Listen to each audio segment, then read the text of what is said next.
सभी को फागुन मास गणेश चौथ व्रत कथा सुनाने वाली हूँ। बोलिए गणेश जी भगवान की जय।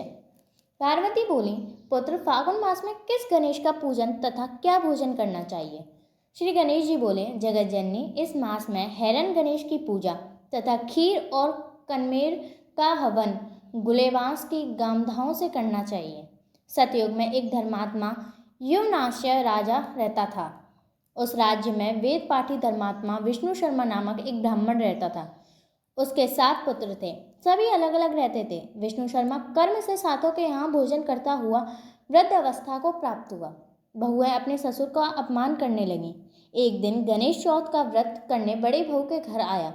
बोला, बहू, आज गणेश चौथ है, पूजन की सामग्री इकट्ठी कर दो। बहू बोली, मुझे घर के काम से छुट्टी नहीं है, तुम रोज कुछ ना कुछ किया करते हो।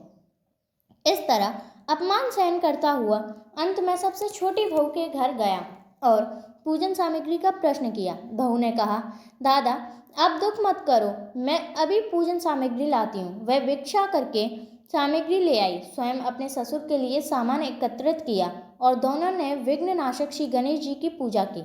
छोटी बहू ने ससुर को भोजन कराया और स्वयं भूखी रह गई। अर्धरात्रि के समय विष्णु शर्मा को बमन उल्टी होने लगी और दस्त भी होने लगे। मल मूत्र से पैर खराब हो गए। जब छोटी बहू ने देखा तो उसे बड़ा दुख हुआ और पानी से अपने ससुर के हाथ पैर धोए। वह रात भर सेवा और जागरण करती रही। प्रातःकाल हो गया। श्री गणेश जी की कृपा से ससुर की तबीयत ठीक हो गई और घर में चारों ओर धन दिखाई देने लगा। जब भोर हुआ तो बहुओं ने छोटी बहू का धन देखा तो उन्हें बड़ा दुख हुआ।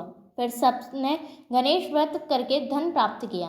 श्री कृष्ण बोले, राजन, तुम भी इस व्रत को करो, तुम्हारे सभी दुख नष्ट हो जाएंगे और राज्य की प्राप्ति होगी।